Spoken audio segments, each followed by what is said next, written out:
आखिर क्या की स्थिति है। सोनू साहब, इंडिया न्यूज पर, आईटीवी नेटवर्क पर आपका बहुत बहुत स्वागत है।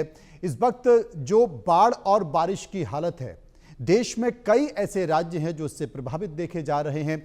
बहुत ही भयानक और मंजर देखा जा रहा है, चाहे जम्मू कश्मीर हो, हिमाचल हो, उत्तराखंड हो। लेकिन पंजाब की स्थिति को लेकर आप क्या कहेंगे, क्योंकि आप, मुझे जो जानकारी आ रही है, आप खुद कई लोगों के संपर्क में हैं। सबसे पहले तो यही कहना चाहूंगा कि पंजाब की स्थिति एक्चुअली बहुत खराब है, क्योंकि ना सिर्फ बारिश के कारण बल्कि जो डैम्स हैं वहां पे उसके कारण भी बहुत नुकसान हुआ है। करीबन 4 लाख एकड़ जो फार्म लैंड्स हैं वो दब चुके हैं। पंजाब की जो निजी रोजी रोटी लोगों की चलती है, वो वहाँ के पशु, उनके जो भैंसे उनसे दूध आता है उनसे चलती है, वो हजारों की गिनती में गुम हो गए हैं, मर गए हैं। और फिर घर बहुत बेशुमार टूट चुके हैं, और पानी इतना ज्यादा है कि अगर आप मदद करना चाहें तो पहुंचना भी बहुत मुश्किल होता है जी। मेरी सिस्टर मालविका भी जो वहां पर है, मैं भी कल सुबह वहां पर पहुंचूंगा। तो वहां तक पहुंचने के लिए कितनी भी आप मदद इकट्ठा कर लें, लेकिन ऐसे बहुत सारे गांव हैं, करीबन 1680 गांव हैं जो इससे इफेक्ट हुए हैं। बहुत सारे गांवों तक तो पहुंचना मुश्किल। अगर आप बोट्स में सामान लेकर भी जाएं तो आप कितना उसमें राशि रख सकते हैं ताकि आप लोगों को पहुंचा सके, वो एक बहुत बड़ा चैलेंज है। लेकिन कमाल की बात यह है कि वहां पर जितनी एनजीओज या लोग जो काम कर रहे हैं उनका जज्बा बड़ा स्ट्रांग है। वहां के लोग जहां पर हम उनको मदद पहुंचाने जाते हैं, वो पहले आपके वेलकम करने के लिए खड़े हैं कि हम आपके लिए क्या लेके आए। उनकी घर की छतें नहीं है, लेकिन उनके अंदर एक वो जज्बा है कि बताइए हम आपकी क्या सेवा कर सके। वो जज्बा जो है वो पंजाब को एकदम एकजुट जोड़ के रखा हुआ है, और उसी के लिए मुझे लगता है पंजाब जाना जाता है। सोनू जी, हम जब भी देखते हैं कि जब भी देश में कहीं कोई परेशानी होती है, बड़ी विपदा होती है या कोई व्यक्ति बीमार होता है, तो आप बढ़ चढ़कर उसमें पार्टिसिपेट करते हैं। हमारा देश 140 करोड़ से ज्यादा आबादी का है।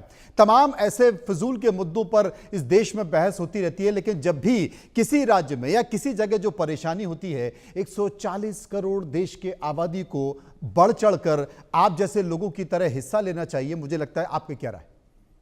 मुझे बड़ा जरूरी है। मुझे लगता है कि ईश्वर ने हमें इस लायक बनाया है कि हम दूसरों के लिए कुछ कर पाए, और अगर आप कर ही नहीं पाए तो क्या फायदा। मुझे लगता है कि जीवन आपका अधूरा है, और जो खुशी मिलती है जब आप उम्मीद किसी के लिए बनते हैं, तो उससे ऊपर कोई चीज नहीं है। मुझे लगता है कि लोगों के अंदर वो जज्बा मुझे बहुत देखने को भी मिलता है, और देश तभी बेहतर हो सकता है जब हम सोचे। अक्सर हम सरकारों पर उंगली उठा देते हैं कि वो सरकार कैसे करेगी या जिले की सरकार कैसे करेगी, बट मुझे लगता है कि हमें एज इंडिविजुअल्स, एज नागरिक, खुद एक कंधे पे अपने वो जिम्मा उठाना चाहिए कि तकलीफें किसी भी प्रांत में हो, चाहे वो जम्मू कश्मीर में हो, उत्तराखंड में हो, हिमाचल में हो या पंजाब में हो, हम आप तक पहुंचेंगे। और फिर अपने आप रास्ते जुड़ने शुरू होते हैं, अपने आप लोग जुड़ने शुरू होते हैं, और फिर बदल जाता है। तो मुझे लगता है कि वो मैंने कोविड के दौरान सबसे बड़ी सीखी कि ना सिर्फ हम अपने घर की आगे की सफाई करें या अपने स्टेट की सफाई करें, पूरे देश में जहां पे भी आप पहुंचना चाहिए मदद करेंगे तो आपको रास्ता ऊपर वाला दिखाई देगा।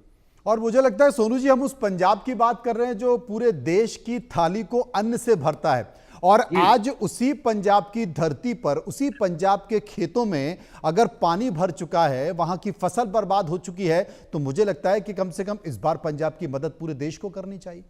बिल्कुल करनी चाहिए मनोज भाई। और कमाल की बात यह है कि आपने जैसे बोला कि पंजाब पूरे देश को अनाज देता आया है, और आप सोचिए कि पंजाब के अंदर क्योंकि पानी इतना भर गया है तो लोगों ने खुद की कश्तियां बनानी शुरू कर दी जी। बहुत सारे ऐसे यूनिट्स हैं, यहाँ पे बोट्स बननी शुरू हो गई हैं, और राशन की कोई कमी नहीं है, बहुत राशन आ रहा है। सिर्फ पहुंचाना एक बहुत बड़ा चैलेंज है।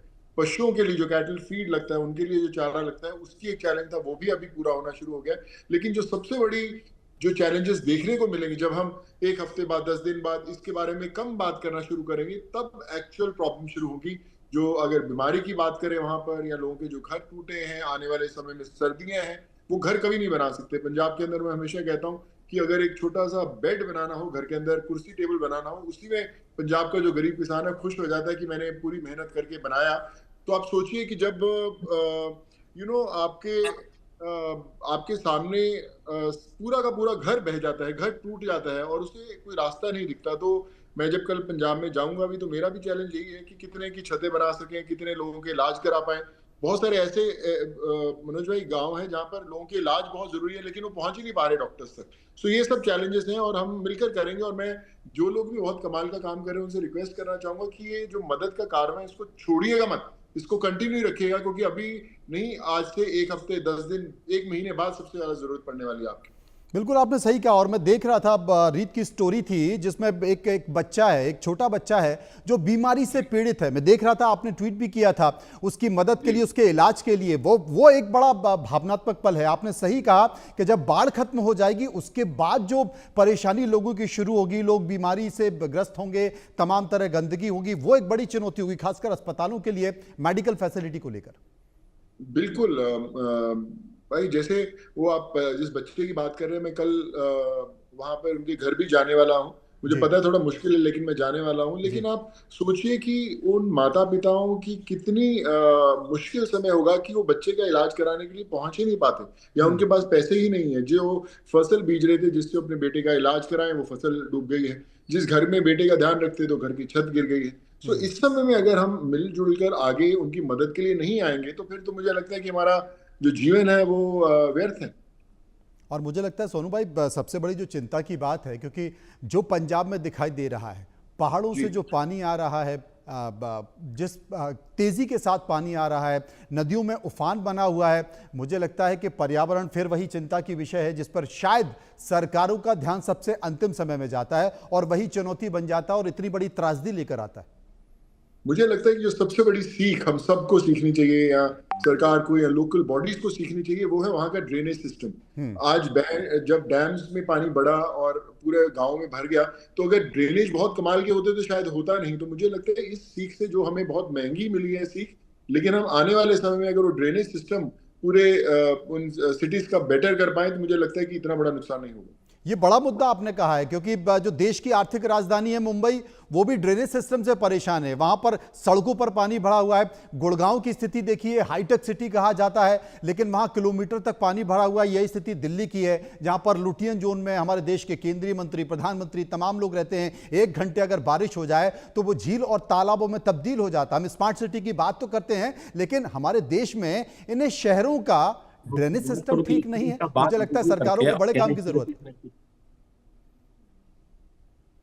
प्रधानमंत्री देखिए, बिल्कुल मनोज भाई, जैसे आपने बोला कि ये सीख है।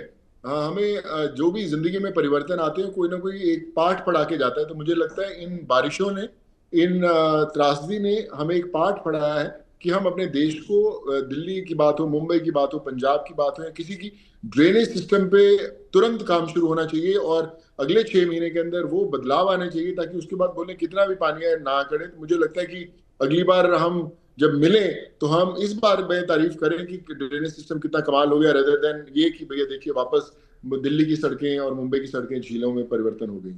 सोनू भाई, एक सवाल मैं आपसे पूछना चाहता हूं, बड़ा महत्वपूर्ण सवाल है, और वो सवाल ये है कि देश में वैसे तो बहुत सारी बीमारियां हैं, लेकिन हमारे देश में एक बड़ी बीमारी है जिसे राजनीति भी कहते हैं। पंजाब में आम आदमी पार्टी की सरकार है, देश में एनडीए की सरकार है। अब इस बाढ़ के समय मैं देख रहा हूं तमाम राजनेताओं के बयान भी आ रहे हैं कि साहब, पंजाब में जो आम आदमी पार्टी की सरकार है उसने कोई काम नहीं किया, विकास में काम नहीं किया। तो जो लोग डूब रहे हैं, जो लोग परेशान हैं, जो खाने को तरस रहे हैं, जिनके पास रात में सोने की कोई जगह नहीं है, उनकी जो सोने की जो बिस्तर है वो पानी में तैर रहा है, और यहाँ राजनीति में आरोप प्रत्यारोप का दौर चल रहा है। देखिए, वही तो एक दुख की बात है कि हम उंगली उठानी बड़ी आसान है, हाथ थामना बड़ा मुश्किल है।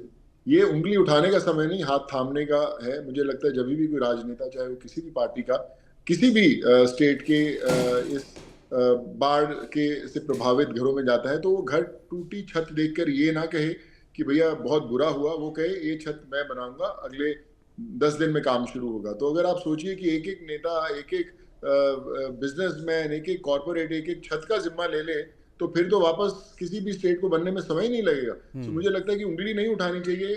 एक खुद हम एज इंडिविजुअल, चाहे मैं नेता हूं या अभिनेता हूं या मैं एक टीचर हूं, हम अपनी तरफ से क्या कंट्रीब्यूशन करते हैं वो बड़ी बात है। वो बोलते हैं कि अगर आप कंट्रीब्यूशन नहीं कर सकते फिर आपको उंगली उठाने का भी कोई हक नहीं।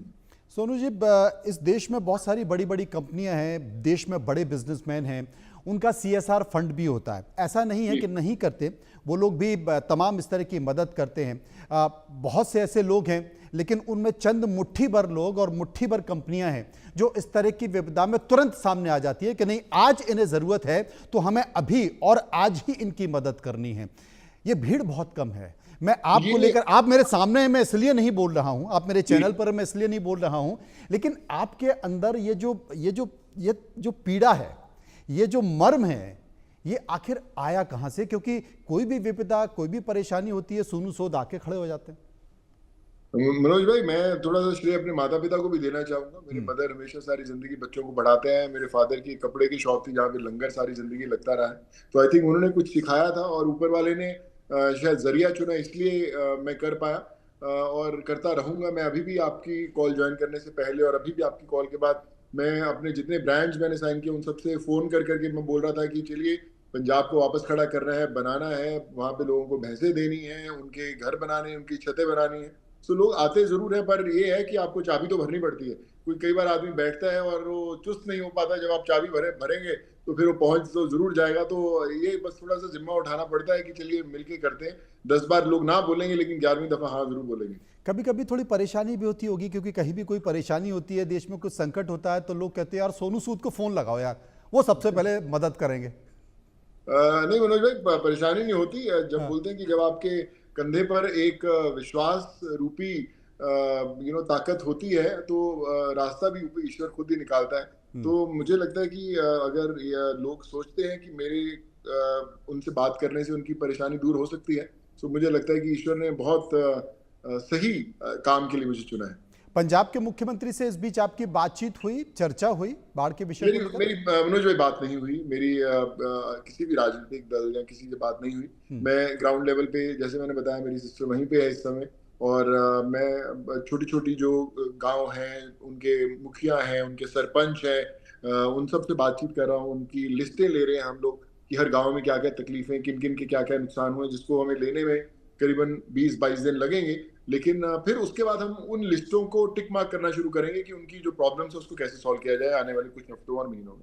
आपने अब तक क्या तैयारी की है? वहां कौन कौन सा इलाका है जो ज्यादा प्रभावित है, और वहां पर कितने लोगों को लगाया है ग्राउंड लेवल पर जाकर कि जिससे मदद की जा सके? और आप कल कब जा रहे हैं, आपका प्रोग्राम क्या है? कल मैं सुबह, मेरी 5:45 सुबह मॉर्निंग की फ्लाइट है मनोज भाई। तो मैं सुबह पहुंचूंगा 7:30-8 बजे अमृतसर के पास। फिर अमृतसर के आसपास के एरिया में जाएंगे, फिरोजपुर के आसपास के एरिया में हम लोग, सिस्टर 3 दिन से चक्कर लगा रही है, टिल्ली गुलाम पिंड है, और भी कई सारे गांव हैं। कल हम लोग अभी मैं आज रात बैठ के पूरा मैप बनाएंगे कि किस गांव से कैसे जा सकते हैं। क्या होता है कि जब सड़कें होती तो आपको पता होता है कितना समय लगेगा, आपको एक आइडिया होता है, पर जब आप वहां पर पहुंचते हैं आपको आइडिया नहीं है कि आप पहुंचेंगे कैसे वहां पर। सो एक रोड मैप बनाने की कोशिश की है। रोड मैप नहीं, अभी मैं वाटर मैप की बात करूंगा कि वो बनाने की कोशिश की है, वहां पर पहुंचते हैं। बट लेट्स सी कि कहाँ पे क्या करते हैं। अगले कुछ दिन वहां बिताएंगे और कोशिश करेंगे कि ज्यादा से ज्यादा लोगों से मिलके एटलीस्ट उनकी जो लिस्ट बना सके हम लोग तकलीफों की।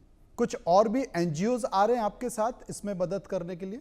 मैं देखिए, मुझे पता है कि बहुत सारे लोग वहाँ काम कर रहे हैं, पर मैं जब एक बार ग्राउंड पर जाऊंगा तो ज्यादा लोगों से मेरी मुलाकात होगी। पर लाइक आई सेड कि मैं जो भी देख रहा हूँ सब अच्छा ही काम कर रहे हैं, सब मिलजुल कर कर रहे हैं। बहुत सारे सिंगर्स हैं, बहुत सारे एक्टर्स हैं जो अच्छा काम कर रहे हैं, और मैं बस यही कहूंगा कि इसको कंटिन्यू रखिएगा, रुकिएगा मत। बहुत बहुत शुक्रिया करेंगे सोनू सूद का, जो विस्तार से हमारे